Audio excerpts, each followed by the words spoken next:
atas penyertaan-Mu, atas kemurahan-Mu, kebaikan-Mu ya Tuhan, karena pada malam ini kami boleh bersama-sama berkumpul ya Tuhan, untuk mempelajari ya Tuhan firman-Mu.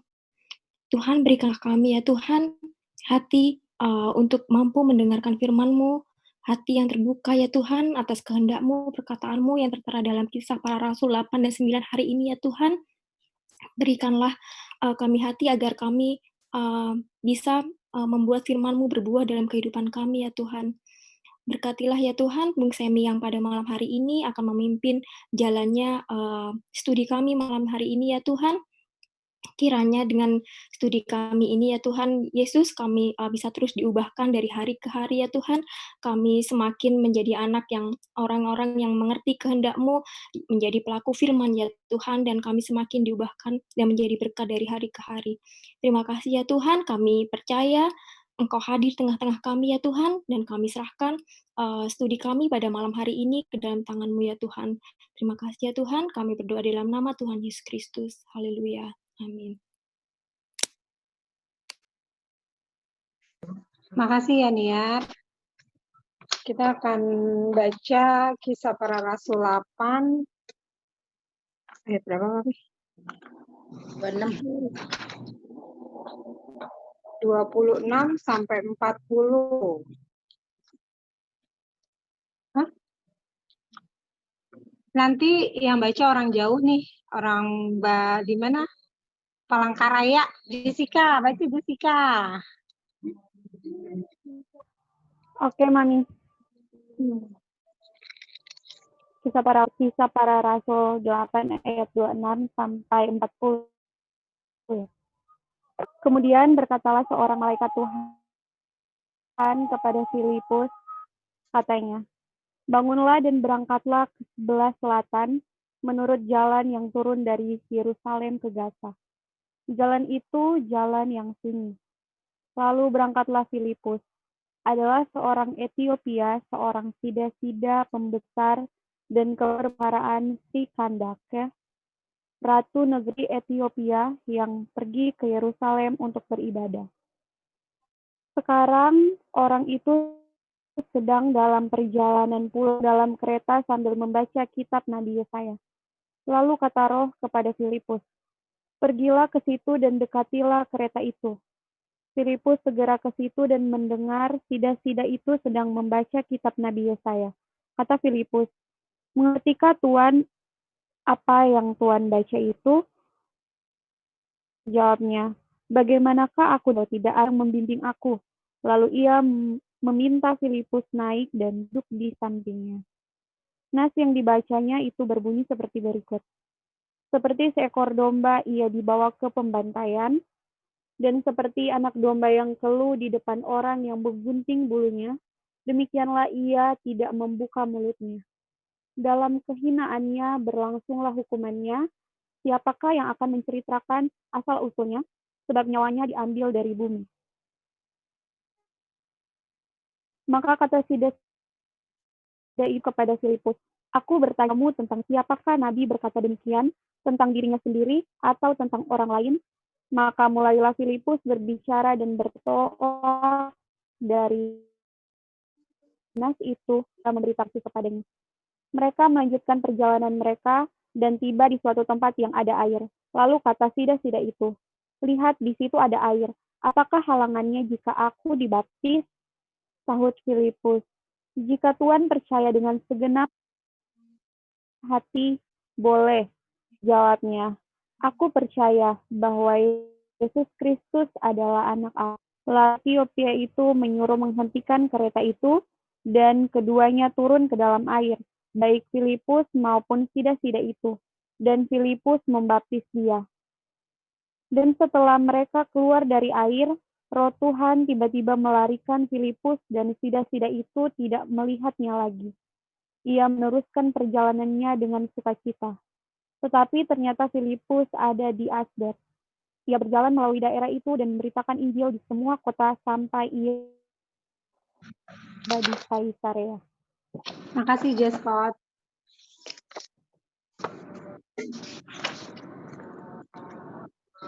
Filipus dan sida-sida dari Etiopia. Perbedaan antara dua berita tentang Filipus adalah luar biasa. Yang pertama terjadi di Samaria arah utara. Yang satu lagi arah selatan. Yang pertama membuat pertobatan massal yang menyebabkan terjadinya penyebaran. Sedangkan satu lagi karena berita yang langsung disampaikan dari Allah. Yang pertama terjadi di antara orang-orang yang hanya memiliki kitab Musa Yahudi. Yang kedua melibatkan seorang yang membaca dari kitab nabi-nabi. Cerita-cerita ini berhubungan tidak hanya oleh kehadiran Filipus, tetapi juga karena mereka prihatin terhadap orang-orang di luar Yudaisme. Kerajaan Ethiopia kuno mungkin terletak di daerah yang sekarang disebut Sudan. Tetapi hal ini tidak berapa penting bagi Lukas daripada ungkapan orang asing. Orang yang sangat asing ini sulit dibayangkan, bukan hanya karena ia berasal dari salah satu daerah terpencil di dunia ini, melainkan karena ia juga adalah seorang pembesar dan sekaligus kepala perbendaharaan. Sri Kandake bukanlah nama pribadi, melainkan gelar bagi seorang ibu selaku pejabat pemerintah dalam pemerintahan monarki. Orang Ethiopia itu sedang dalam perjalanan pulang dari Yerusalem, di mana ia beribadah dan sedang membaca kitab Nabi Yesaya. Dalam zaman Perjanjian Baru, membaca dengan suara keras adalah hal biasa, meskipun hanya membaca untuk diri sendiri. Interupsi Filipus terhadap pejabat istana itu diterima dengan kerendahan hati dan ucapan syukur. Perjalanan pada dasarnya adalah perkara yang kotor. Dan Filipus secara sosial tidak sederajat dengan orang itu. Tetapi ia justru meminta Filipus naik dan duduk di sampingnya untuk menjelaskan apa yang sedang ia baca. Sida-sida itu bingung mengenai siapa yang digambarkan dalam Yesaya 53 itu. Tetapi Filipus menghadapi sedikit masalah dalam penggunaan nas kitab suci itu. Terjemahan baru nas itu. Sebagai batu loncatan untuk memberitakan Injil tentang Yesus. Sejak sida-sida memulai pembicaraan tentang baptisannya, kita dapat menganggap bahwa Filipus mengikuti cerita tentang Yesus dan permohonan yang serupa dengan apa yang dilakukan Petrus dalam pasal 2 ayat 37 sampai 39. Pertanyaan sida-sida, apakah ada halangan bagiku untuk dibaptis? Terkesan bahwa ia berharap adanya sanggahan. Mungkin ia sebelumnya telah ditolak masuk Yahudi melalui baptisan proselit, langkah yang wajib dalam pertobatan untuk menganut Yudaisme, karena keadaannya yang dikebiri. Pihak lain, kata-kata yang serupa ditemukan dalam laporan tentang baptisan di Matius di pasal 10 ayat 47 dan Matius 3 ayat 13. Sehingga hal ini merupakan bantahan bahwa ini adalah refleksi dan tanggapan atas upacara pembaptisan mula-mula. Dalam terang Markus 9 ayat 39 dan 10 ayat 14, bagaimanapun lebih baik kalau dikatakan bahwa perkataan itu ada dalam pelaksanaan upacara menginisiasi seseorang ke dalam suatu persekutuan. Mengenai persamaannya dalam persekutuan dapat dipertanyakan untuk beberapa alasan. Ayat 37 tidak ada dalam nas kitab para rasul yang tertua dan yang bisa dipercaya. Dan terjemahan NIV sama seperti terjemahan yang terbaru, memasukkannya hanya dalam tanda kurung. Tidak memberi tanda apa-apa. Jawaban Filipus terhadap pertanyaan itu tidak dengan kata-kata, tetapi dengan tindakan. Mereka turun ke dalam air dan sida-sida itu dibaptis di tempat itu. Penandaan bahwa roh Tuhan tiba-tiba membawa Filipus dan bagaimana ia kemudian sudah berada di Asdod, yaitu di sebelah utara Gaza dan bukan di jalan dari Yerusalem ke Gaza. lebih merupakan sugesti tentang tuntunan rohani. Penekanannya bukanlah dalam hal transportasi, melainkan untuk menunjukkan keadaan yang tiba-tiba dan kesempurnaan dari kepergiannya. Dari bagian terdahulu, tentang peristiwa Samaria di 8 ayat 14, peristiwa Cornelius dalam pasal 10 ayat 11, serta laporan tentang permulaan jemaat Antioquia di pasal 11 ayat 20-22. Kita yakin bahwa jemaat Yerusalem ingin juga memeriksa pertobatan ini setelah mereka mendengarnya waktu itu.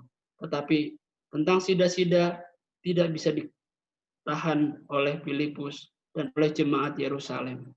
Kita menemui Filipus kemudian di pasal 21 ayat 8-9 di Kaisarea. Akan tetapi sida-sida itu melanjutkan perjalanannya dengan sukacita. Seseorang tidak heran jika ia juga melanjutkan pembacaan Yesaya. Ketika ia berangkat, jika demikian berarti belum berapa lama sebelum sampai ke bagian berikutnya. Janganlah orang asing yang menggabungkan diri kepada Tuhan berkata, sudah tentu Tuhan hendak memisahkan aku daripada umatnya. Dan janganlah orang kebiri berkata, sesungguhnya aku ini pohon yang kering, sebab beginilah firman Tuhan. Aku akan memberikan mereka nama yang kekal, yang tidak akan lenyap. Yesaya 56 ayat 3-5. Oke, terima kasih.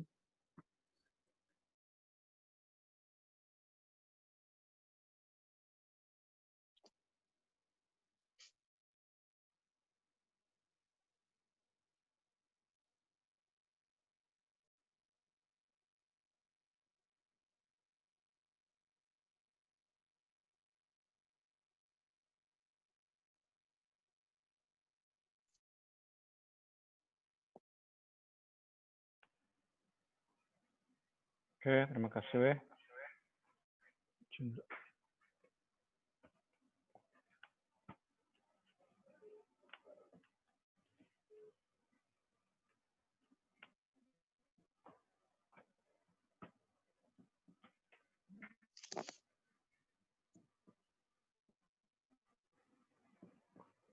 Ayat ke-26.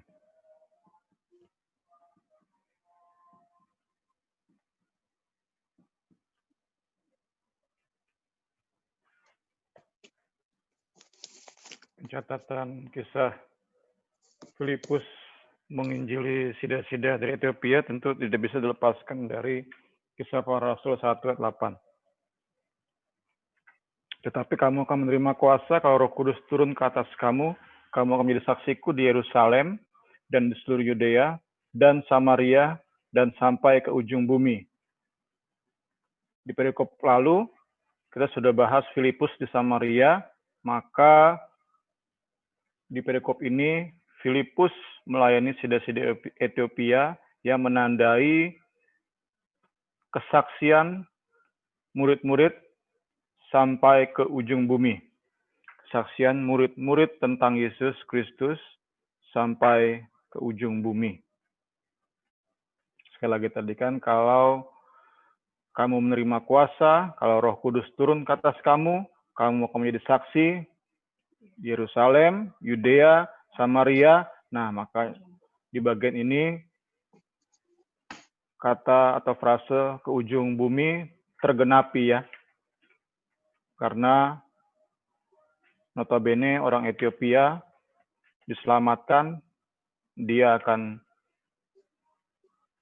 menginjili di daerahnya, apalagi dia punya jabatan.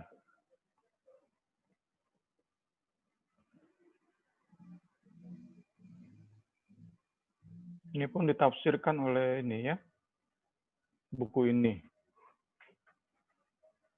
Karena itu kalau kita mau ikut tafsiran dari buku ini, maka secara geografis kisah 1 ayat 8 sudah tergenapi ya.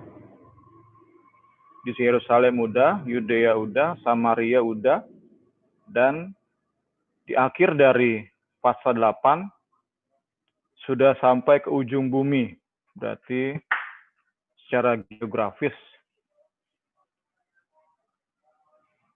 Kisah Para Rasul 1 ayat 8, janji di dalam ayat ini sudah tergenapi. Nanti masuk pasal 9 tentang Saulus. Nanti sedikit tentang Petrus, kemudian perjalanan Saulus yang menjadi Paulus. Jadi, kalau kita ikut tafsiran ini, sekali lagi tafsirannya, berarti secara geografis Kisah Rasul 1 ayat 8 sudah digenapi di akhir pasal 8. Puji Tuhan.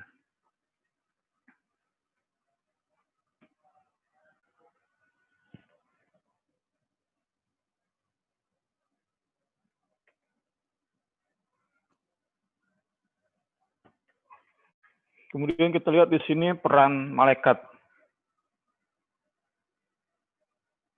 Penafsir di sini menafsirkan, buku ini menafsirkan bahwa mungkin ada may have been special reason-nya, alasan khusus mengapa perlu dikirim malaikat. Karena saat itu bisa dibilang Filipus sedang menikmati, sedang nyaman di dalam kebangunan rohani yang terjadi di Samaria. Tentu secara manusia dia pengen lama tinggal di situ ya.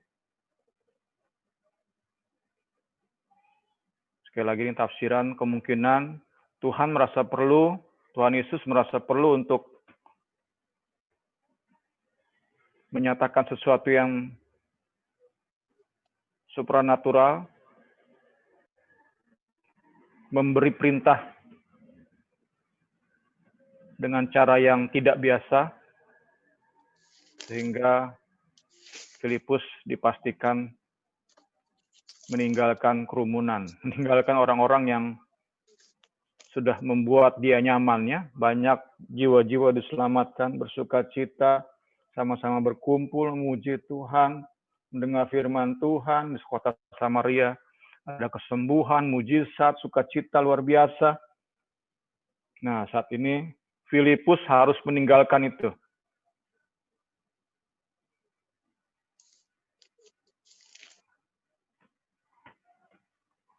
Ya tentu ini menjadi pelajaran bagi kita semua.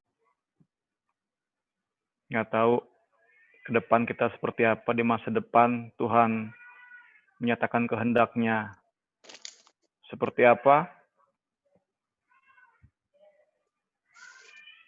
Kita tidak paham, misteri bagi kita, tetapi kita mau belajar taat seperti Filipus ya. Dengan kita berdoa juga supaya Tuhan kalau membuat rancangan yang benar-benar di luar logika kita, dia menggunakan tanda yang luar biasa seperti dia memanggil Filipus keluar dari Samaria ya. Karena ini benar-benar perubahan yang sangat luar biasa ya. Dari sudah nyaman di kota ini, dia harus meninggalkan dan pergi ke seperti ini ya, seperti Abraham disuruh pergi meninggalkan tanah kelahiran ke suatu negeri yang antah berantah, demikian pula Filipus disuruh pergi ke padang gurun.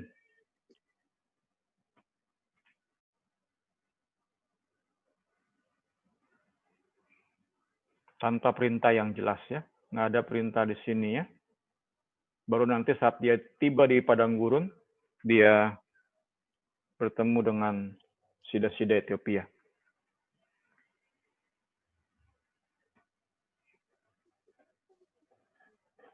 Ya, ini tadi sudah disinggung. Apa sih itu? Kandake ya. Di sini ada ya. Tadi udah disebut, udah dibacakan tadi. Gelar ya kurang lebih ya. Kemudian Sudan, udah disebut tadi Sudan.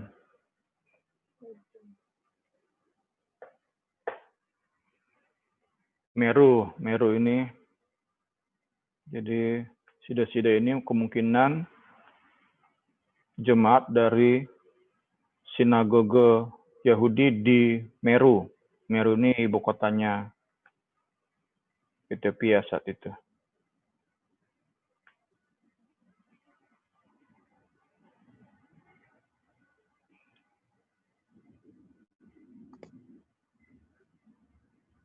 Pulang dari Yerusalem, kita sudah belajar kemarin di kitab Yohanes ya. 3 hari raya orang-orang Yahudi yang diaspora, yang tinggal di luar negeri, akan kembali ke Yerusalem untuk merayakan 3 hari raya besar. Ini kita tidak dibilang hari raya apa. Yang jelas diyakini ya, sida-sida ini pulang dari merayakan hari raya di Yerusalem. Dan dia membeli the scroll of Isaiah ya. Gulungan kitab yang berisi kitab Yesaya. Dan kemungkinan kitab-kitab lainnya dari perjanjian lama. Karena saat itu belum ada perjanjian baru ya. Dibeli, tentu harganya extremely expensive, berarti amat sangat mahal. Extremely expensive ya. Extremely expensive. Itu diyakini kaya raya ini ya, pejabat, hand copied ya, belum ada mesin cetak saat itu. Umumnya di zaman itu, jemaat sebuah sinagoge akan patungan untuk beli 1 set perjanjian lama. Masing-masing tentu 1 itu ya, 1 scroll ya. Gulungan-gulungan kitab dipisah-pisah. Kalau sekarang kita 1 buku udah PL, PB.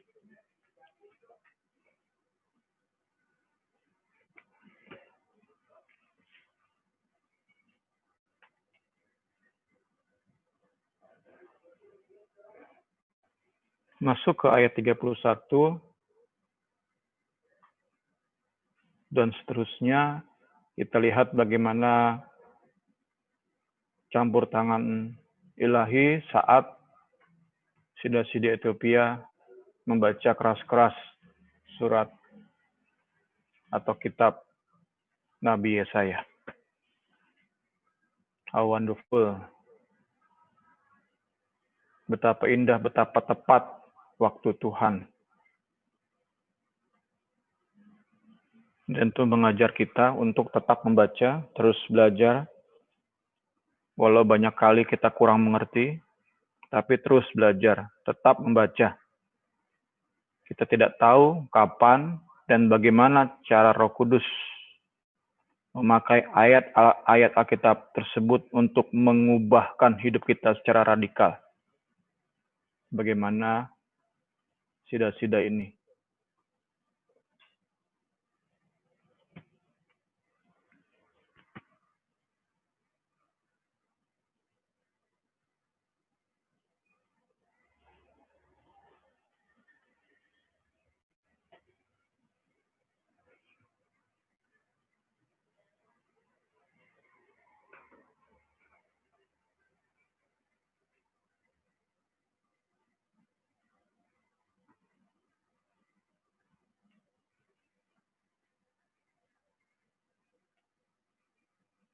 Ayat 30 kita ada pertanyaannya.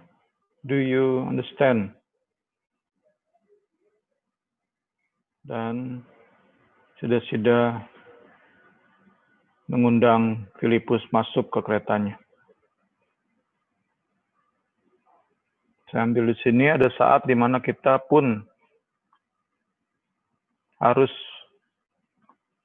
rendah hati mengakui ketidakmengertian kita dan terbuka terhadap bantuan.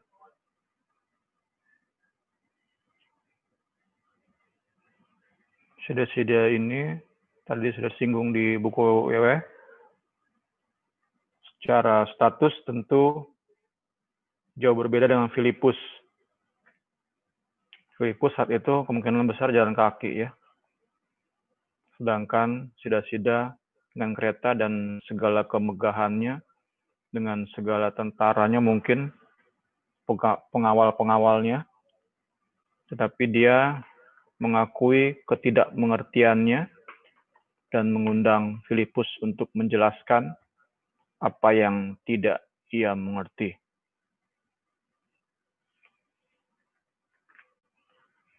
Jadi mengakui ketidakmengertian juga hal yang penting untuk Roh Kudus memakai ayat-ayat Alkitab mengubahkan hidup kita.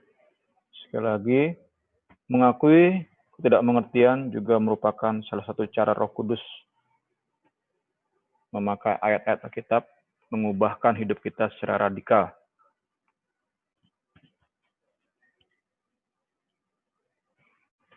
Saya sedang banyak dengar ini sekarang khotbahnya tim TIM Conway.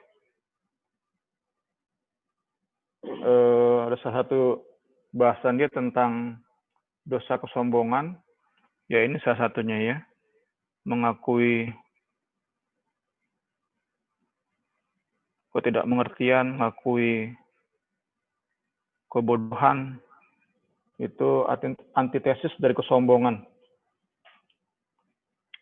Lawan dari kesombongannya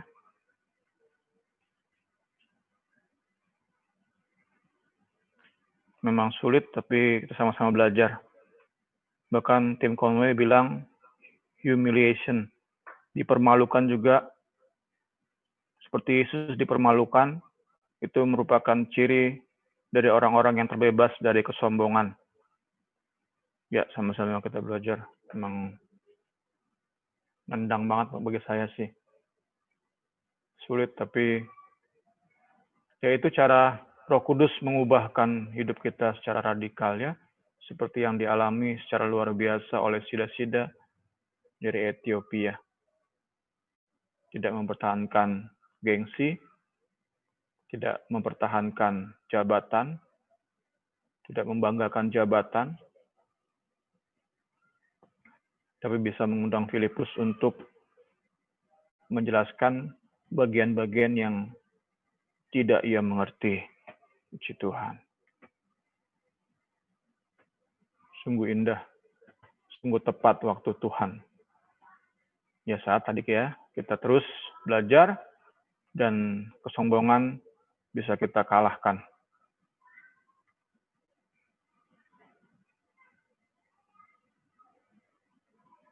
Oke, ini masuk ke penulis buku ini menjelaskan tentang tafsiran orang-orang Yahudi terhadap Yesaya 53 saat itu. Bahkan mungkin sampai saat ini ya, mereka pun membaca Yesaya 53, tapi berbeda dengan kita membacanya.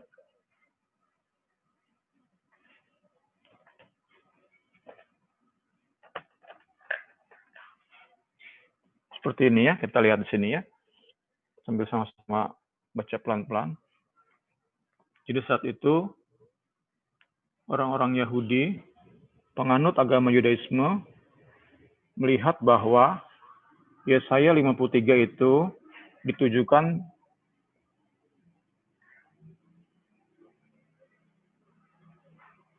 tidak ditujukan kepada Mesias yang menderita.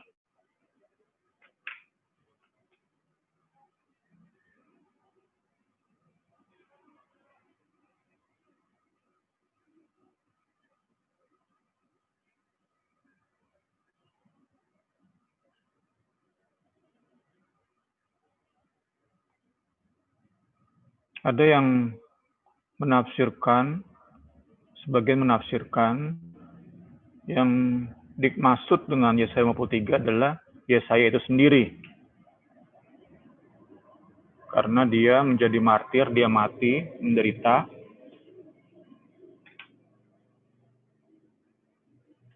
Tradisi Yahudi menyebutkan bahwa Yesaya digergaji oleh Manase. Sawn in half ya, dibelah, gergaji oleh Manase.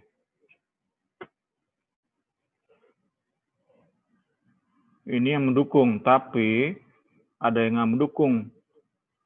Karena Yesaya itu punya posisi, punya kekayaan, punya akses ke istana. Nah, jadi itu nggak mendukung bahwa dia seorang hamba ya. Yesaya 63 nanti baca lagi ya teman-teman ya. Pokoknya posisi jabatan, kekayaan dari Yesaya itu tidak mendukung bahwa dia sosok yang ditunjuk oleh Yesaya 53. Nah, terus yang kedua,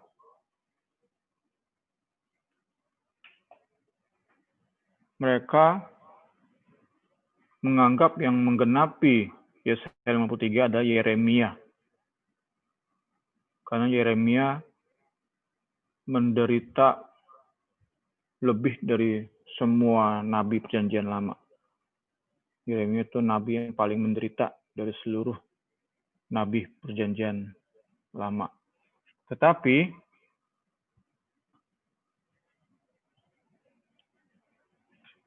kenapa enggak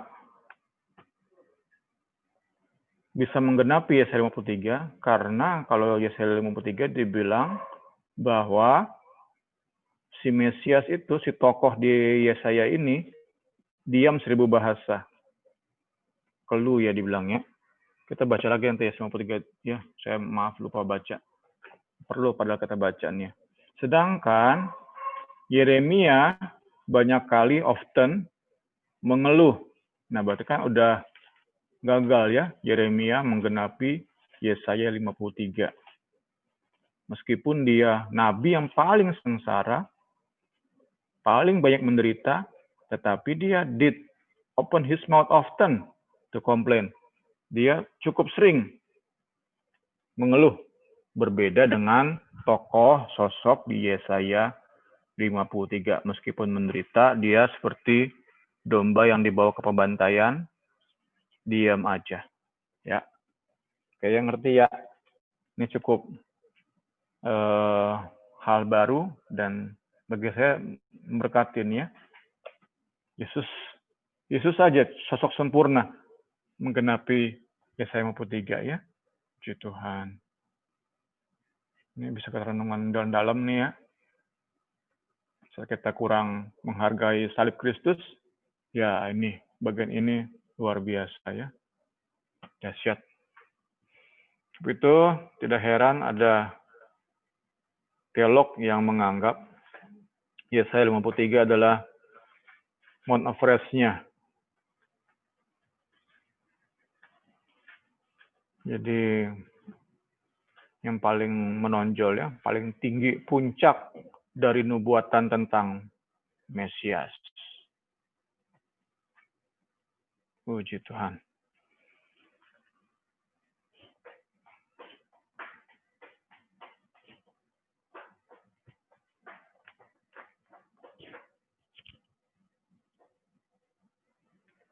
Ya, diyakini bahwa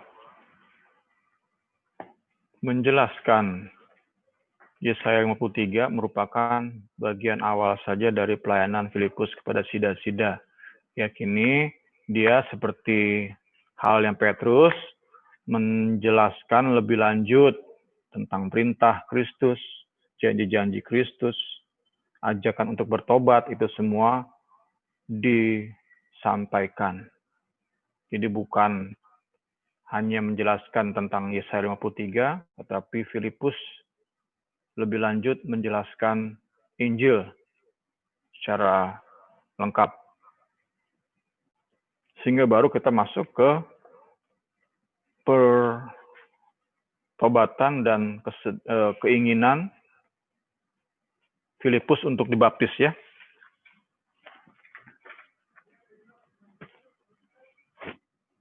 Saya ngecatat di sini. Tapi saya dapat sih seperti ini ya. Saya dapat peristiwa di mana seseorang pertama kali dengar Injil, kemudian dibaptis, itu merupakan case khusus ya. Special case, kasus khusus. Karena banyak kali ini diadopsi, ayat ini, kisah ini diadopsi oleh orang-orang yang mengejar angka ya. Contoh yang paling sering adalah KKR ya. Suruh altar call, doakan, kemudian dibaptis. Karena motivasinya adalah mengejar angka, supaya saat ada laporannya, gua ngadain KKR, ada 100 jiwa bertobat. Ngejar apa? Angka ya. Terus digunakanlah kisah ini. Kan jadi salah. Ini special case saat itu sida-sida dengar Injil, kemudian bertobat, dibaptis. Tapi kita percaya cara pengaman adalah benar-benar diyakinkan dulu pertobatannya ya. Ini special case ya, karena sida-sida ini akan segera pulang ke negerinya. Tapi khususnya di gereja modern saat ini, tentu metode ini tidak bisa kita adopsi secara sembarangan. Hanya special case. Sedangkan generalnya, kita harus yakinkan dulu, pastikan dulu orang yang mengaku terima Yesus itu benar-benar bertobat nggak, benar-benar terima Yesus atau tidak, baru dibaptis. Jangan langsung seseorang mengaku sudah percaya Yesus langsung dibaptis, padahal dia pengen kawin. Akan banyak seperti itu ya. Ya, puji Tuhan. Sama-sama kita belajar. Kemudian ada beberapa manuskrip kuno menambahkan bahwa saat itu Holy Spirit memenuhi sida-sida.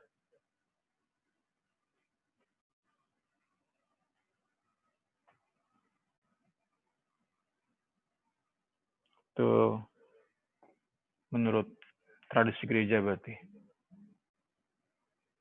Tapi yang pasti, undoubtedly, ia memberitakan Injil di negerinya. Nah, ini tadi sekali menandai bahwa kesaksian tentang Kristus sampai ke ujung bumi dan berakhir pula atau tergenapi sudah Kisah 1 ayat 8.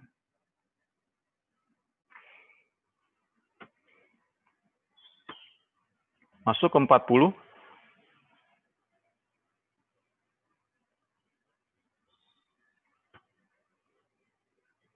Dikatakan bahwa Filipus mengakhiri perjalanan di Kaisarea.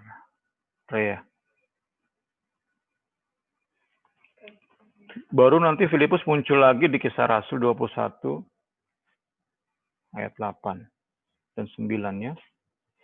Dia sudah menjadi family man di situ ya.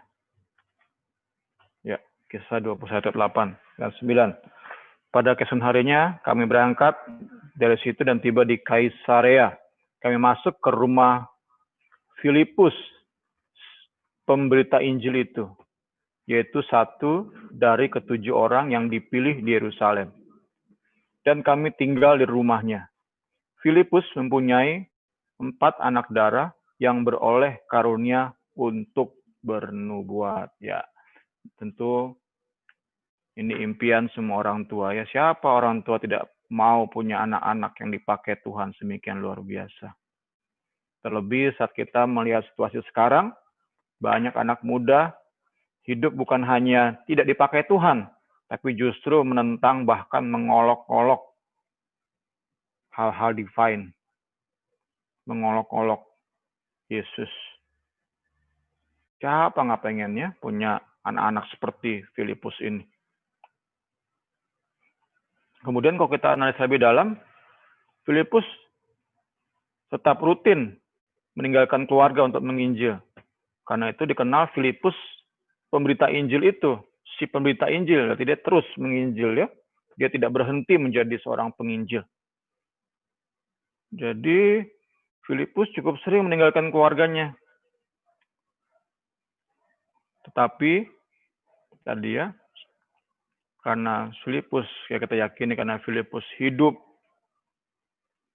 di dalam tuntunan Tuhan, tuntunan Roh Kudus, Tuhan benar-benar memakai hidupnya menjadi berkat, dimulai dari keluarganya juga jadi diberkati oleh Tuhan, sehingga anak-anaknya 4 anak darah yang beroleh karunia untuk bernubuat. Luar biasa ya. Pengen bener kita semua, terutama yang udah punya anak-anak ya. Punya 4 anak, kok sekarang bahkan ada di tengah-tengah jemaat punya anak 12, ngaco semua. kurang ironis tuh ya. Ini 4 anak. Saya nggak dibilang anaknya berapa nih ya, si Filipus ya. Yang jelas cukup banyak nih 4 anak. Semua beroleh karunia bernubuat. Luar biasa. Itu impian kita. Yang kita bisa lakukan ya kita terus belajar untuk hidup di jalannya Tuhan.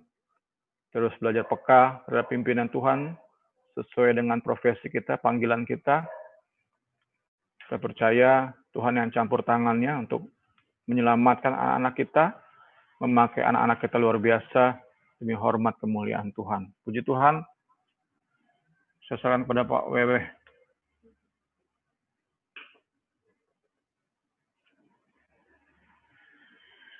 Terima kasih, Bung. Ya, clear banget kita dapat pelajaran malam ini ya.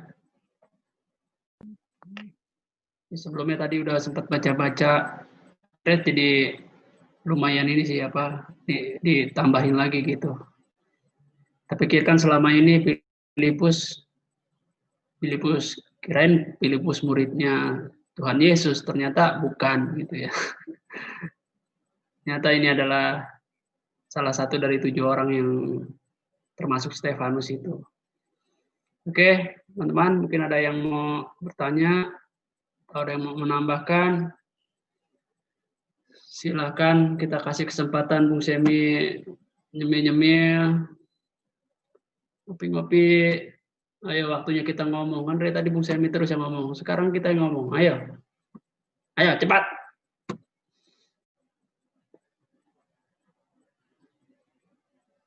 Oke, ada yang mau tanya mungkin? Masih ada yang bingung? Kami Abel. Kenapa? Skip. Aku. Ayo, El, ada yang mau tanya, El?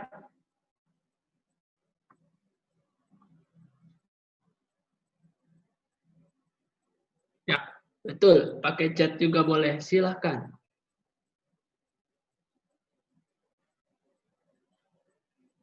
Agnes, mungkin ada yang mau tanya? Kak Suci? Bu Aurora?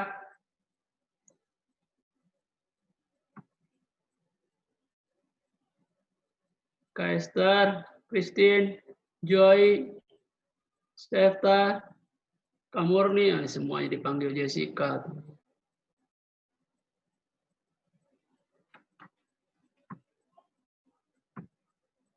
Enak di sini, Bung. Dijelasin langsung pada pinter-pinter, jadi nggak ada yang nanya tuh. Pinter ya, weh. Pinter-pinter kagak ngerti ini, weh. Coba di kelas kuliah yang beneran, baru dosen jelasin aja udah ada yang nanya, udah ada yang bingung. Ya, kalau kita kelasnya emang beda sih. Iya, spesial dong. Ya. Nyimak. Santai aja, bercanda, oke? Bercanda ya. Biar nggak terlalu tegang semuanya, oke? Diseruput aja dulu kopinya. 3 hari raya itu pasca Pentakosta sama Pondok Daun ya? Nah itu Seta tuh. Seta nanyanya di sini dong, Seta. Ayo biar semuanya jadi dengar. Enggak. Itu 3 hari raya yang tadi yang dibilang Om Semi, Paskah, Pentakosta, sama Pondok Daun. Karena itu adalah 3 hari raya terbesar bagi orang Yahudi. Oke, itu aja. Terima kasih. Oke, thank you, Seta. Iya, sama-sama. Ini kita pernah bahas di Yohanes ya. Amos belum pulang, Ting. Belum. Dia lagi lembur makan kayaknya. Lembur banget.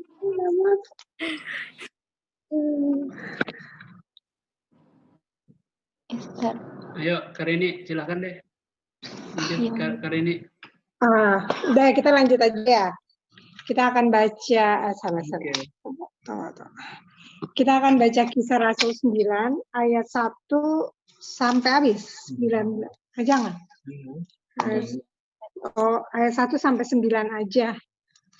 Nanti saya minta yang baca ini deh, Mami Abel.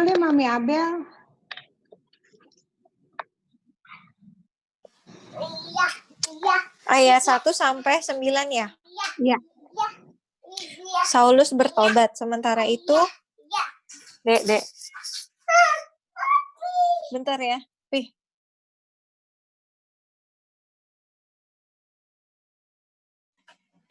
Sementara itu berkobar-kobar hati Saulus untuk mengancam dan membunuh murid-murid Tuhan. Ia menghadap imam besar dan meminta surat kuasa daripadanya untuk dibawa kepada majelis-majelis Yahudi di Damsyik, supaya jika ia menemukan laki-laki atau perempuan yang mengikuti jalan Tuhan, ia menangkap mereka dan membawa mereka ke Yerusalem. Dalam perjalanannya ke Damsyik, ketika ia sudah dekat kota itu, tiba-tiba cahaya memancar dari langit mengelilingi dia.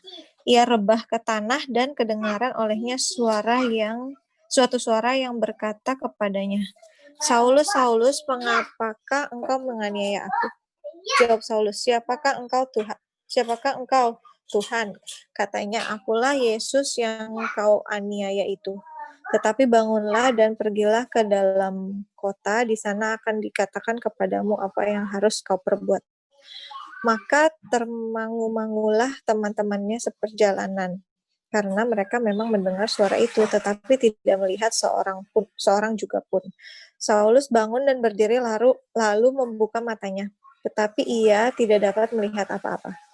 Mereka harus menuntun dia masuk ke Damsyik. 3 hari lamanya ia tidak dapat melihat, dan 3 hari lamanya ia tidak makan dan minum. Makasih, Mami Abel. Iya.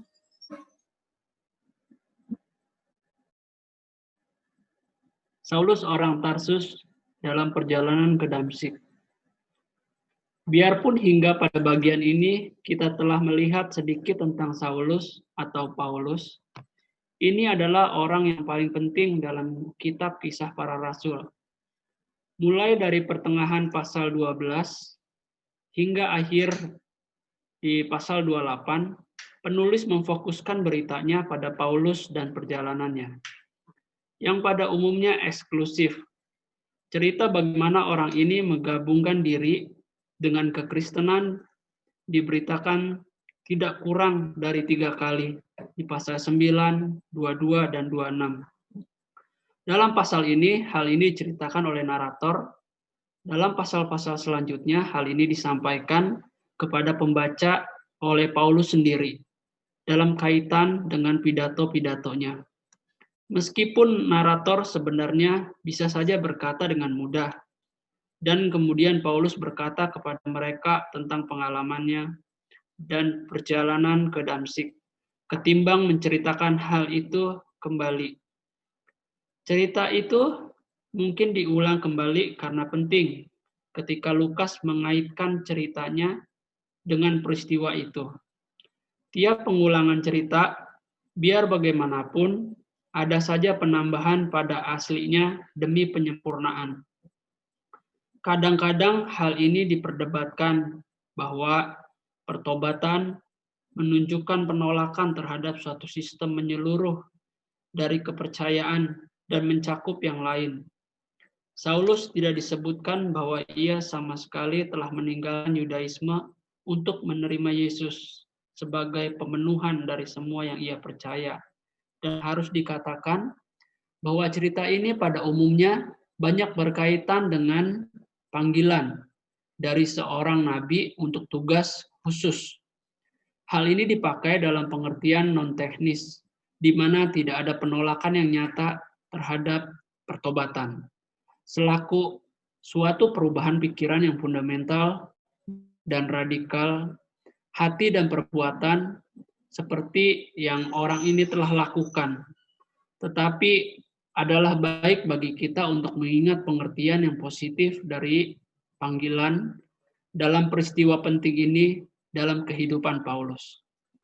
Saulus, nama Ibrani untuk Paulus di pasal 13 ayat 9. Dan sikapnya terhadap kekristenan telah disinggung sebelumnya dalam pasal 7 ayat 58 dan pasal 8 ayat 3.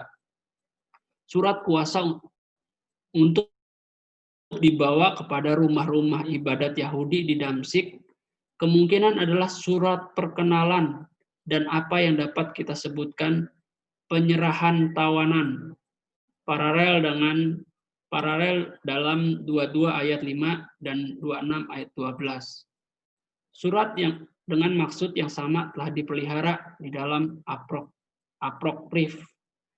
Jadi kalau ada orang jahat yang melarikan diri dari negeri orang-orang Yahudi kepadamu, maka hendaklah kamu menyerahkan orang-orang itu kepada imam besar Simon, supaya orang itu dihukum menurut hukum mereka.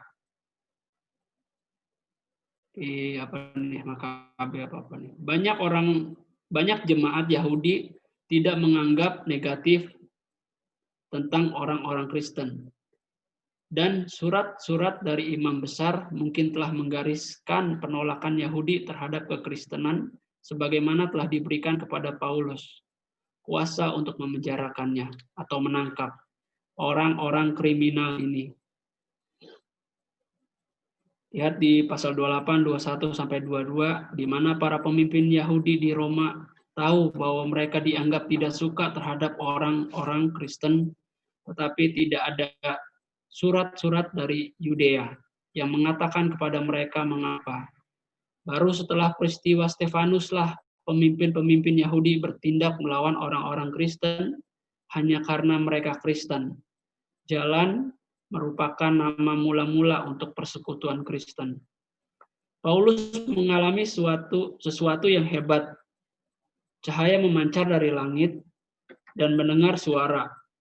Para penulis Perjanjian Baru tidak keberatan melaporkan adanya mimpi atau penglihatan yang hanya dilihat oleh perseorangan. Meskipun Lukas bermaksud agar pembacanya memahami hal seperti itu sebagai suatu peristiwa yang dapat diamati. Peristiwa itu semata-mata ditujukan kepada Paulus. Tetapi teman-teman seperjalanan Paulus mendengar suara itu, meskipun tidak melihat seorang pun. Menceritakan ulang hal ini dalam pasal 26 ayat 12 sampai 14 menunjukkan bahwa teman-teman seperjalanan Paulus juga dapat melihat cahaya itu.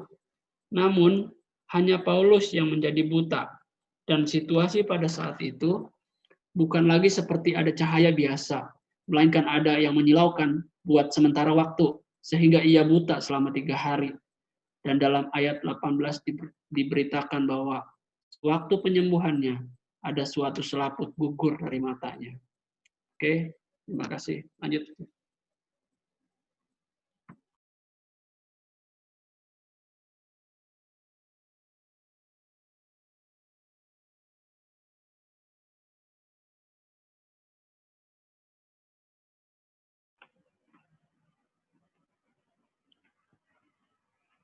Ini peta dulu nih.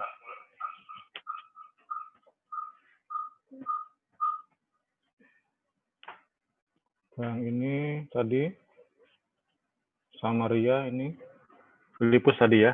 Ini di Samaria. Di sini. Kemudian dia disuruh ke padang gurun yang menghubungkan Yerusalem dan Gaza. Ya, di sini ya.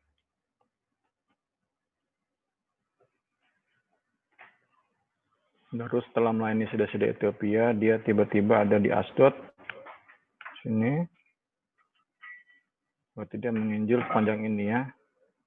Yope sampai ke Kaisaria, kemudian diyakini di Kaisaria ini dia punya home base ya, punya keluarga, punya rumah, sambil terus menginjil. Tapi dia sekarang udah punya home base.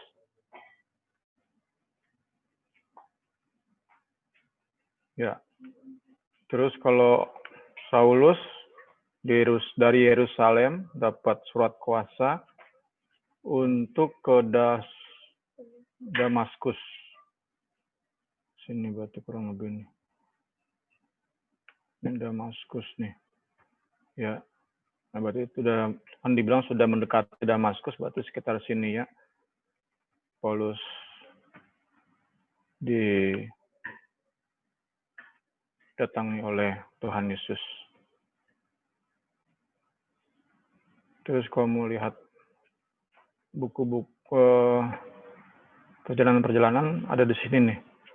thebiblejourney.org. Ini banyak juga nih ya. Tuh. Indonesia itu. Enggak, bahasa Inggris.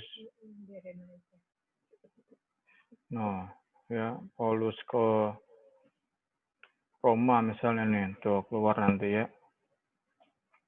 Lambatnya. Nah, ya.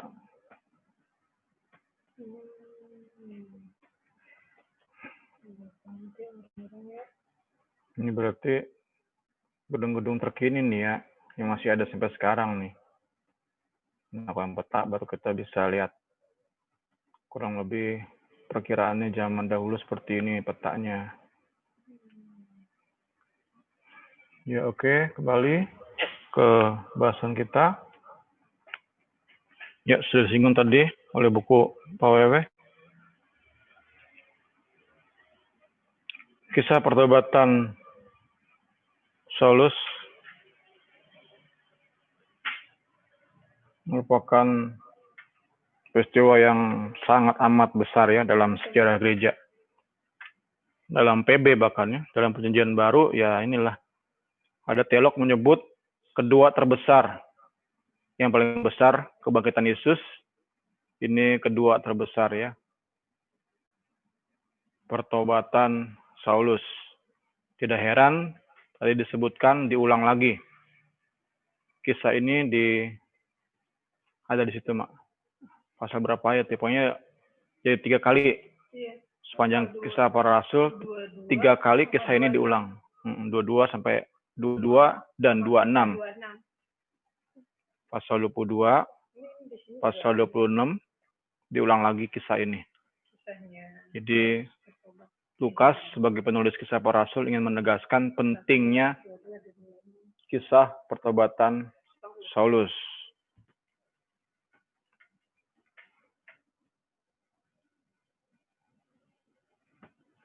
Pendelan dulu ya, yang saya dapat.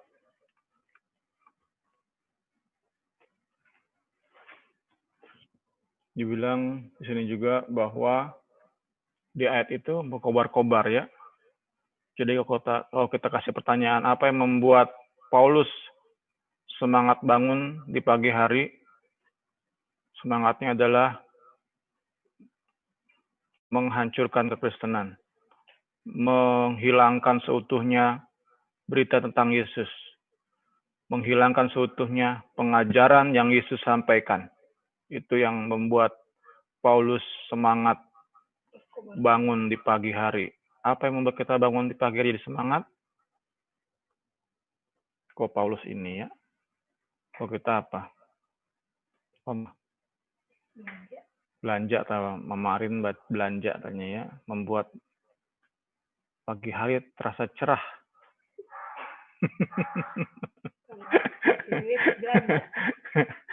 Itu pun kalau punya duit. Ya, apa yang membuat Saulus semangat bangun di pagi hari, matanya berbinar-binar, langsung pengen mandi, langsung pengen pakai baju kebesaran, pakai baju apa? Semangatnya untuk menghilangkan kekristenan dari muka bumi. Semangat untuk menghilangkan seutuhnya berita tentang Yesus, pengajaran yang Yesus sampaikan. Nyari kembang. Kasusnya nyari kembang ya, bikin semangat hidup ya. Berarti kalau di Alkitab nanti suci berkobar-kobar. Datang di pagi hari.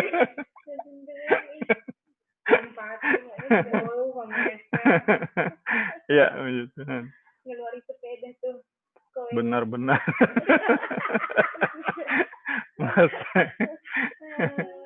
Benar-benar menguasai hidup Saulus ya, kebencian terhadap,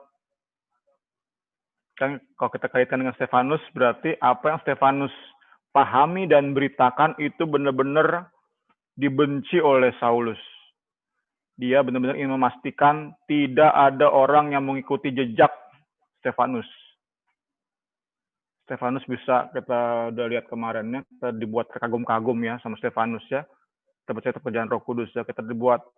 Saya pun saat belajar itu ya, sebelumnya kan ya kita hanya tahu judulnya doang kan, pembelaan Stefanus. Tapi saat kita kemarin belajar, saya pun dibuat terkagum-kagum, luar biasa gitu ya. Saya kita perdalam itu luar biasa, dahsyat banget apa yang dimengerti oleh Stefanus, apa yang diberitakan oleh Stefanus itu luar biasa, dahsyat banget. Nah, ini yang ingin dihilangkan oleh Rasul Paulus. Ya saat itu masih Saulus ya. Masih Saulus ya. Ya, saya dapat seperti ini ya. Tadi baca-baca juga ya. Kiranya kisah pertobatan Saulus yang kita akan baca sebentar nih menjadi pendorong bagi kita ya untuk makin meyakini kemampuan Tuhan Yesus mengubah hidup kita. Seburuk apapun karakter kita, Dia mampu ubahkan ya. Kita mau yakini itu ya. Seburuk apapun karakter kita, sejahat apapun semangat kita, Ia mampu ubahkan. Tuhan Yesus mampu ubahkan. Kiranya itu menjadi keyakinan kita. Nah, karena itu sekaligus saya rindu teman-teman yang sudah pernah mengalami dahsyatnya kemampuan Kristus mengubahkan seseorang ini, bisa share di WA kita ya. Bisa share di WA grup kita. Tujuannya tentu menginspirasi teman-teman, dimulai dari WA grup kita. Mungkin ada teman-teman, mungkin ada di antara kita yang hari-hari ini seperti Sarah ya, yang dibilang akan mengandung, dia apa? Tertawa. Mungkin hari-hari ini ada yang menertawakan kemampuan Kristus mengubahkan hidup seseorang.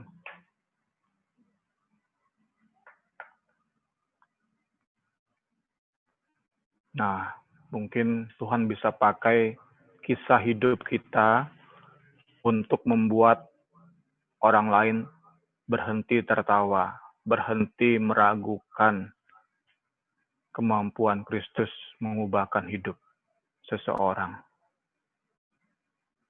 Bahwa tak ada satupun yang terlalu sulit untuk Yesus ubahkan. Puji Tuhan. Puji Tuhan. Ya, sekali lagi masuk kita ke tadi ya. Ada teolog bilang ini kedua terbesar. Jadi kalau kita ragu tentang kuasa kebangkitan Kristus, lihat di sini. Ya, tentu perhatian kita yang pertama adalah kebangkitan Kristus. Kuasa yang membuat Kristus bangkit dari kubur. Itu yang utama, itu inti Injil. Nah, kalau kedua, kalau kita ragu terhadap kuasa kebangkitan Kristus, kita baca ini. Bagaimana Kristus oleh kuasa kebangkitannya mengubahkan seorang yang tadi ya, semangatnya pada pagi hari adalah meniadakan Injil. Tapi kemudian oleh kuasa kebangkitan Kristus, si pembinasa Injil ini menjadi pemberita Injil yang luar biasa. Haleluya. Puji Tuhan.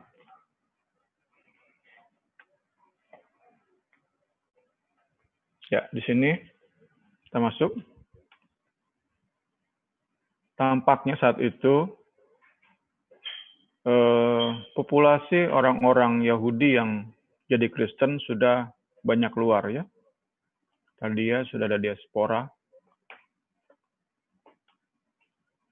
melarikan diri karena aniaya, dan sudah berhasil memenangkan banyak jiwa, having success in preaching the gospel di berbagai daerah di mana mereka terpencar.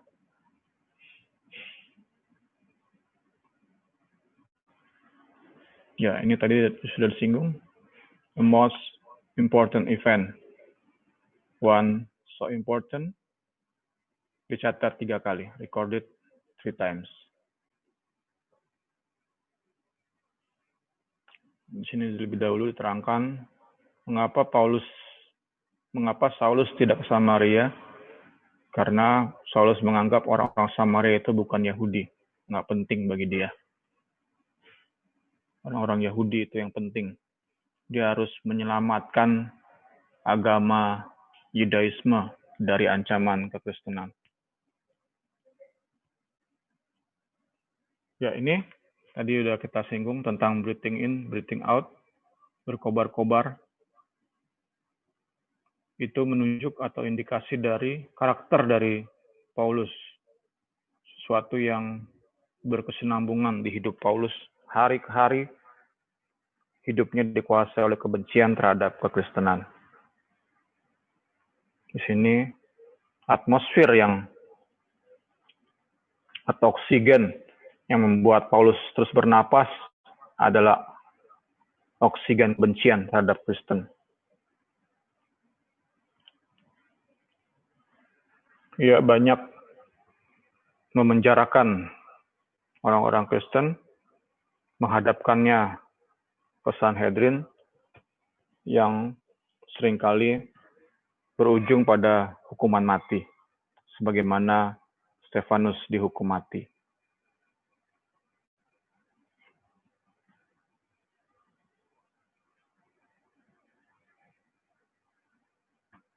Tadi sudah banyak disinggungnya.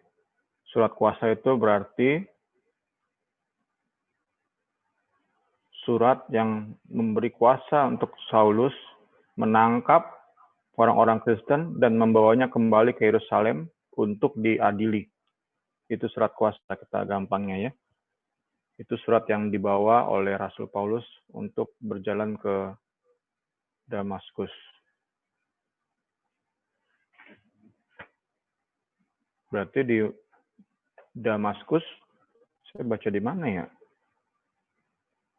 Di sini nggak disebut ya.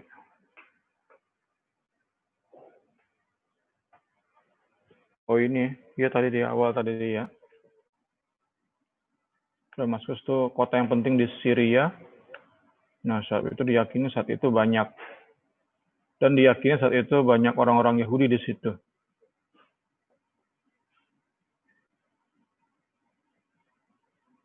Orang Yahudi ini dimenangkan oleh orang-orang Kristen yang meninggalkan Yerusalem saat dianiaya. Itu kurang lebih seperti itu ya, urutannya ya. Nah, Paulus dengar bahwa di Damaskus, sinagoge-sinagoge sudah disusupi oleh orang-orang Kristen. Ini membuat dia marah. Sebab itu dia meminta surat kuasa untuk menangkap orang-orang Kristen yang menyusupi sinagoge-sinagoge. Kita tahu sinagoge ini gerejanya orang Yudaisme nih ya. Nah, ini punyanya orang Yahudi ya, disusupi oleh orang-orang Kristen yang bisa menyampaikan Injil di sinagoge. Paulus pun kita tahu saat dia menginjil selalu polanya adalah Paulus pertama-tama masuk ke sinagoge. Itu pola penginjilan Paulus ya, masuk ke sinagoge dulu, menginjil di situ. Kecuali kemarin saya belajar di Filipi tuh, namanya Filipi tuh. Di Filipi di situ jarang orang Yahudi. Jadi sedikit sinagoge. Sedangkan kayak di Tesalonika, di Berea itu banyak orang Yahudi, jadi mungkin jadi banyak sinagoge. Saya kurang tahu, kurang paham. Yang penting di Filipi tuh enggak tuh. Ya, oke. Kemudian di sini menyinggung tentang wanita nih. Karena disebutkan di ayat berapa itu? ayat 2 kan? Baik pria, ya, laki-laki atau perempuan. Nah, jadi dua-duanya ditangkap. Kalau memang ini, jadi logikanya seperti itu kan, kalau memang saat itu wanita nggak berperan dalam kekristenan, ngapain wanita ditangkap, gitu kan? Jadi kita yakini saat itu wanita pun sudah mempunyai tempat yang nggak diremehkan ya, di dalam kekristenan saat itu. Sebab itu Paulus merasa perlu untuk nangkep. Perempuan-perempuan itu ditangkap. Karena tentu saat itu para wanita Kristen sudah punya peran yang signifikan, peran yang dominan, peran yang tidak bisa dianggap enteng oleh Saulus saat itu, sehingga dia merasa perlu juga menangkap para perempuan. Terus diterangkan di sini bahwa hukum Musa sebenarnya menempatkan wanita juga dalam high level, tetapi orang-orang Farisi cenderung untuk meremehkan, bahkan merendahkan posisi perempuan. Baru dalam gereja, in the church, women punya peran dalam doa, dalam pelayanan kasih, bahkan dalam karunia-karunia roh. Ya, puji Tuhan. Puji Tuhan.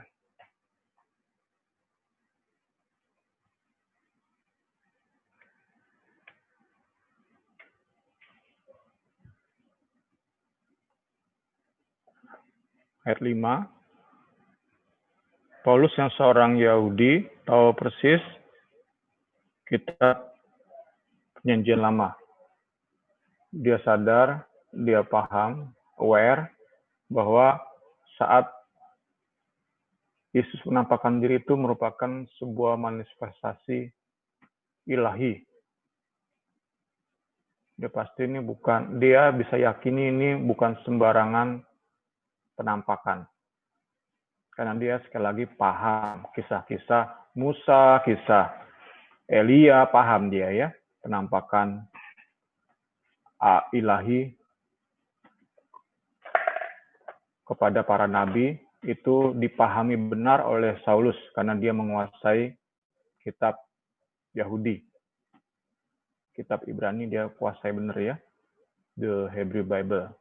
Alkitabnya orang Yahudi dia pahami.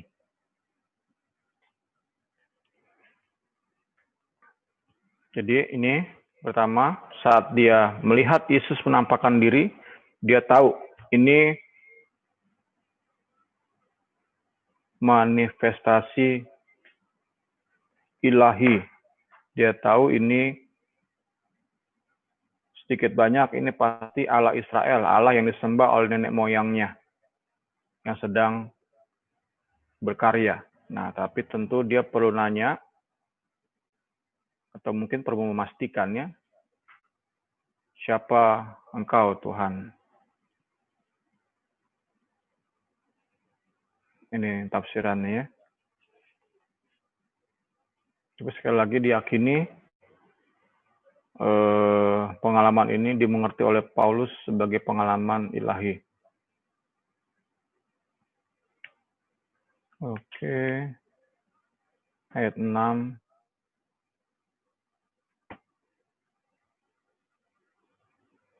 Ini yang disinggung juga tadi kayak disinggung juga ya oleh bukunya yang gue baca ya. Bahwa Tuhan Yesus saat menampakkan diri tidak hanya berkata-kata yang dicatat oleh kisah para rasul ini di ayat-ayat ini, tapi juga ada hal-hal lain yang Tuhan Yesus sampaikan kepada Rasul Paulus. Tentu salah satunya adalah secara khusus, secara langsung diutus oleh Yesus untuk menjadi rasul, sent one. Oke. Ya. Silakan Pak Wewe.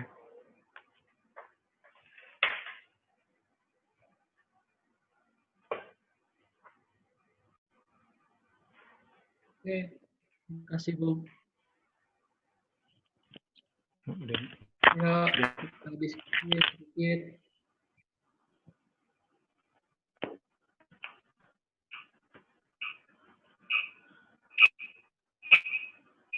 Ya, silakan. Silakan. Siapa ini? Ini nggak mungkin ini.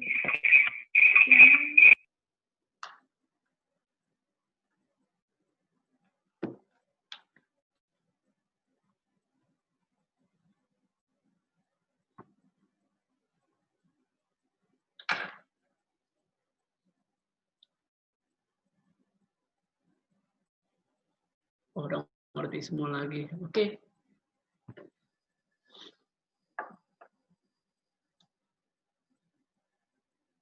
Nah, ayo kita ngobrol-ngobrol lagi. Kayak tadi awal. 10 menit awal kita ngobrol-ngobrol lagi. Kita ngobrol-ngobrol lagi. Biar refresh judulnya. Iya, biar refresh. Apa sih? Bu, Itu apa ya? itu bukan operasi, itu dia lagi.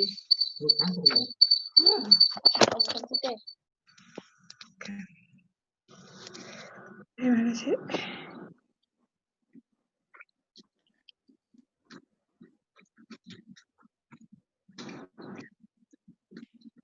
Ayo, kalau nggak kesaksian deh, ayo kesaksian. Jessica. Kesaksian Jessica. Saya mau nanya kayaknya kok. Oke. Ayo Joy.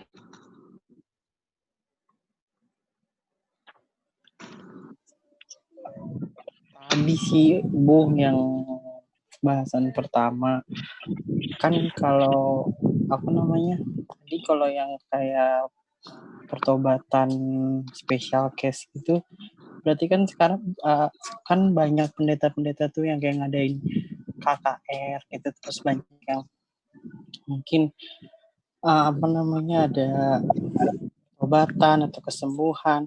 Apakah itu juga bisa disebut pendeta-pendeta khusus special case atau gimana?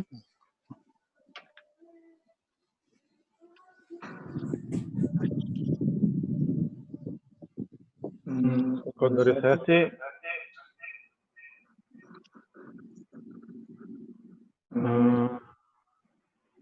Tunggu ya, aku.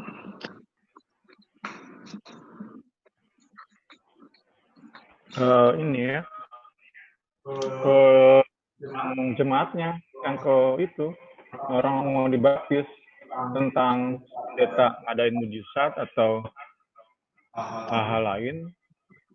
Meskipun si pendeta itu mengajarkan firman yang murni, Injil yang murni, serta tanda-tanda heran, tapi kan penekanannya itu Joy.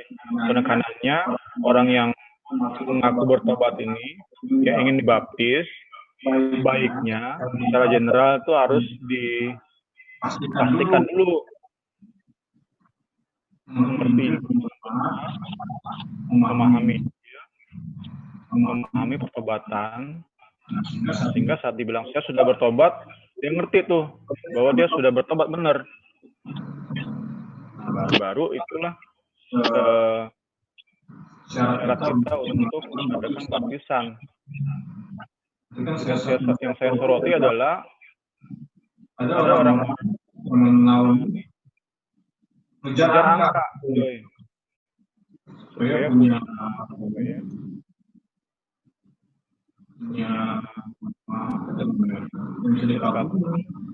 reputasi ya, punya reputasi. Kalau saya dengan KKR bisa membaptis misalnya 50 orang, itu reputasi.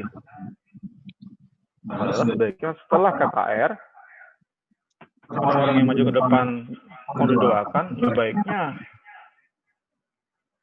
lewat bimbingan dulu, misalnya 3 bulan, lihat benar nggak sungguh dia bertobat, kasih pengertian yang benar.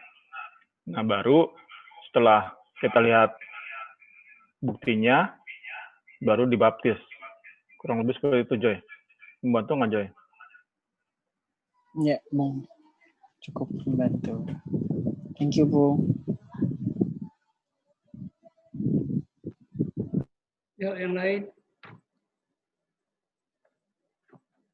Agnes mungkin Agnes. Kalau aku cuma mau setuju sama tanggapan Bung Semi yang pertama tuh tentang kalau kita nggak ngerti tentang firman Tuhan yang kita baca aja terus, pelajari aja terus. Kalau buat aku pribadi, baca firman Tuhan itu seperti seorang yang sedang menabung gitu. Diisi terus. Nanti tiba-tiba kita butuhkan, akan keluar dengan sendirinya. Pasti teman-teman di sini juga pernah ngalamin ya, misalkan lagi menghadapi masalah atau menghadapi apa, tiba-tiba Roh Kudus seperti mengingatkan firman Tuhan yang pernah kita baca sebelum-sebelumnya, yang pernah kita baca. Bukan hanya masalah juga sih, atau saat menghadapi keberhasilan, pencapaian hidup, Roh Kudus juga mengingatkan tentang firman Tuhan yang pernah kita baca, sehingga tidak menjadi sombong, menjadi tinggi hati, merasa puas diri gitu. Berarti penting banget mengisi hari-hari kita itu dengan firman Tuhan, walaupun kita tidak mengerti tentang firman Tuhan yang kadang-kadang kita baca kan nggak ngerti kan sampai berulang-ulang, maksudnya apa ya gitu. Dan aku pribadi memulai ke anak-anak sih, kan kalau di sekolah kan anak-anak dapat renungan harian tuh dari sekolah. Mereka harus menulis dan mengisi firman Tuhan yang mereka baca hari ini gitu. Di atasnya kan biasanya ada ayat masnya gitu kan. Biasanya aku suka suruh anak-anak menghafal tiap malam sebelum tidur ayat mas yang ada di renungan harian mereka. Kalau mereka berhasil, aku kasih reward gitu, 1 bintang. Nanti kalau bintangnya udah banyak, misalkan dapat 10 bintang, boleh tukar sama hadiah yang mereka mau gitu. Sebenarnya sih itu buat cara supaya mereka belajar menghafal ayat-ayat dari kecil. Yang aku yakinkan, suatu hari nanti pada saat mereka sudah besar, itu buat bekal hidup mereka gitu. Mungkin waktu menghafal ayat hafalan, mereka nggak ngerti ini maksudnya apa ya ayat yang aku hafalin gitu kan. Tapi aku percaya nanti, suatu hari nanti, pada saat mereka dewasa, mereka menghadapi sesuatu, Roh Kudus akan membantu mereka mengingatkan ayat-ayat yang pernah mereka baca dari kecil. Itu aja sih kalau dari aku. Oke, thank you, Nas. Niar. Mungkin mau tambahin Niar, silakan.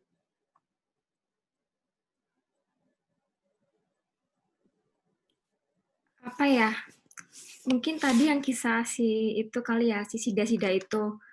Awalnya sih aku berpikir kalau kenapa ya Tuhan itu membuat Filipus sampai meninggalkan Samaria hanya untuk menyelamatkan satu orang gitu. Sampai Tuhan, jadi sepertinya itu apa sih kayak satu jiwa itu sangat bermakna buat Tuhan sampai menyuruh Filipus tuh keluar dari Samaria, itu yang aku dapat.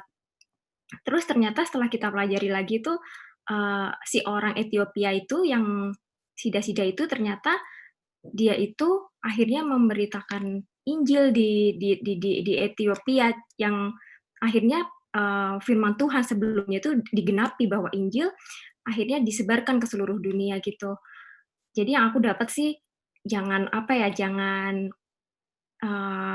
look down gitu, jangan meremehkan ketika kita itu share Injil ke orang lain atau orang yang nggak tahu atau orang yang belum mengerti. Siapa tahu orang yang kita bagi firman itu mungkin suatu hari dia itu akan membagikannya terus sama orang lain gitu, seperti yang dilakukan Filipus ke orang Ethiopia itu. Apa yang dia dapat itu akhirnya terus berkembang gitu, nggak hanya berhenti sampai ke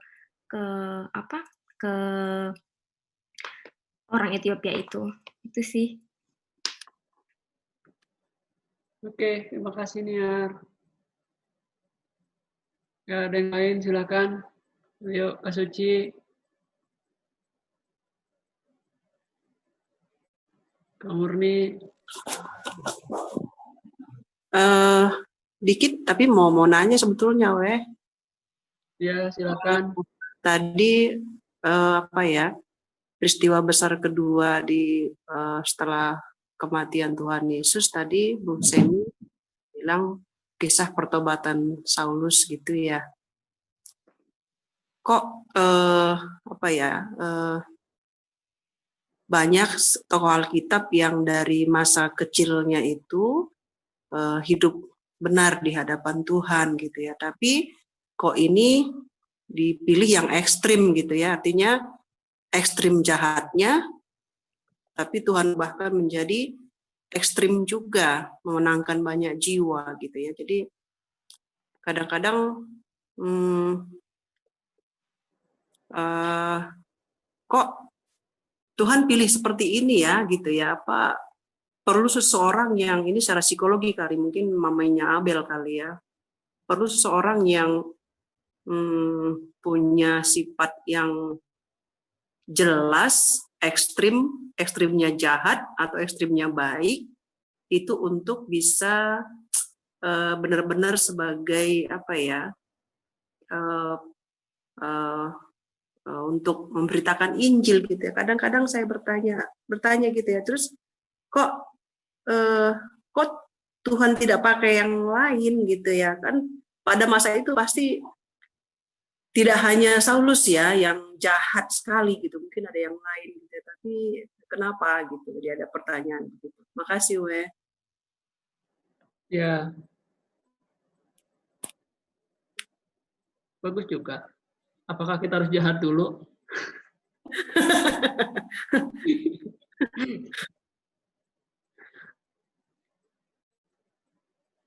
Ya, ada yang mau kasih tanggapan? Silakan.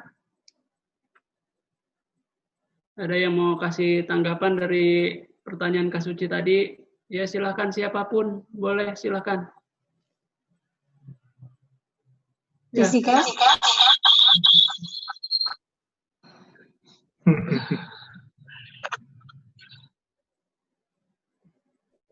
Ya, Mami Rini kali. Yang sudah sekolah Alkitab nih, kalau kita kan Kalau Mami Rini berkobar-kobar untuk jahat dulu ya Kak Suci. Apa gimana sih tadi? bukan. Oh, bukan ya. Kalau berkobar-kobar Kak Suci, kalau berkobar Saulus yang jahatnya ekstrim gitu. Jadi apa ya, ada sesuatu nih gitu. Itu Marin. Oh ya, itu yang jawab harus Papa Ami, ya kan? Kalau kayak berkobar-kobar untuk jahat, kita nyari kembang ke rumah orang juga gampang tuh. Kalau pagi-pagi.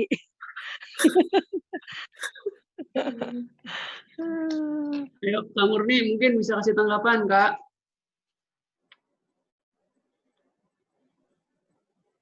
Tadi Suci bilang maksudnya kenapa Tuhan pakai orang yang jahat gitu ya, Ci ya? Iya betul, jahatnya kan ekstrim yang membunuh banyak anak Tuhan, itu kan luar biasa itu jahatnya gitu. Kok Tuhan pilih dia gitu? Ya sebenarnya sih Tuhan bisa pilih siapa aja, ya kan? Mau orang jahat, mau orang baik. Tapi mungkin saat itu supaya nyata kuasa Tuhan, ya kita nggak tahu rencana Tuhan ya. Tuhan punya rencana buat siapa aja. Supaya nyata jelas bahwa dia kan orang yang memusuhi orang-orang Kristen gitu. Jadi kalau Tuhan pakai orang Kristen ya biasa-biasa aja. Mungkin saat itu Tuhan pakai orang yang benar-benar yang istilahnya menghancurkan orang-orang Kristen, terus untuk menghilangkan pengajaran Yesus di daerah-daerah situ gitu ya. Jadi Tuhan pakai seperti dia untuk menangkan banyak orang-orang Yahudi di sekitar situ, karena dia kan orang Yahudi ya. Dan yang menghancurkan orang-orang Kristen kan kebanyakan orang-orang Yahudi di situ gitu. Jadi Tuhan pakai ya dialah yang ekstrim itu supaya mereka boleh melihat bahwa benar-benar pertobatan Saulus itu pertobatan yang Tuhan kerjakan gitu supaya banyak orang yang lebih percaya lagi kepada Yesus sih. Ya, mungkin Yesus punya rencana-rencana lain di luar itu, tapi tujuan utamanya lah supaya menangkan banyak orang-orang Yahudi bertobat. Mungkin itu. Oke, makasih Kak Murni, Kak Suci. Ya, makasih Kak Mui. Ya. Ya, ada lagi yang lain atau kita sudahkan? Ya, Kak Rini silakan.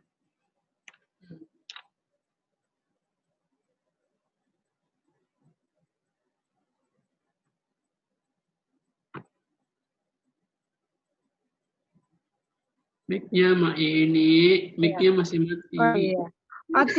Oting yang berdoa penutup. Doain juga biar Amos sampai rumah dengan cepat. Dia udah OTW katanya. Ya udah, ayo mari kita berdoa. Tuhan Yesus, terima kasih Tuhan untuk malam hari ini Tuhan. Kami boleh kembali Tuhan untuk belajar firman-Mu ya Tuhan. Biarlah Tuhan apa yang kami dengar pada malam hari ini Tuhan tidak lewat begitu saja.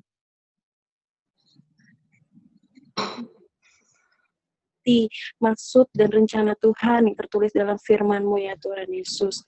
Terima kasih ya Tuhan, ajar kami selalu untuk kami memiliki hati yang selalu haus akan firman-Mu Tuhan, hati yang selalu ingin membaca firman-Mu Tuhan, agar hidup kami Tuhan boleh dipenuhi oleh firman-Mu, hidup kami boleh lebih lagi berkenan di hadapan-Mu, dan boleh menjadi berkat di tengah-tengah keluarga kami ya Tuhan. Terima kasih Tuhan untuk pengajaran malam hari ini. Sungguh kami diberkati lewat firman-firman yang sudah kami dengar ya Tuhan Yesus. Terima kasih Tuhan, berkati Bung Semi, berkati Kowewe, dan semua anak-anak Tuhan yang sudah ambil bagian dalam Bible Study malam hari ini Tuhan. Kiranya Tuhan memberkati. Terima kasih ya Tuhan. Sepanjang malam Tuhan kami serahkan malam kami ke dalam tangan-Mu Tuhan, dan kami akan berpisah lewat Zoom ini Tuhan. Kiranya Tuhan pertemukan kami kembali di jam Bible Study selanjutnya ya Tuhan. Terima kasih Tuhan. Terima kasih dalam menjadi doa kami. Kami alaskan dalam nama Tuhan Yesus Kristus. Haleluya. Amin. Terima kasih. Bye semua. Selamat malam. Dadah. Bye.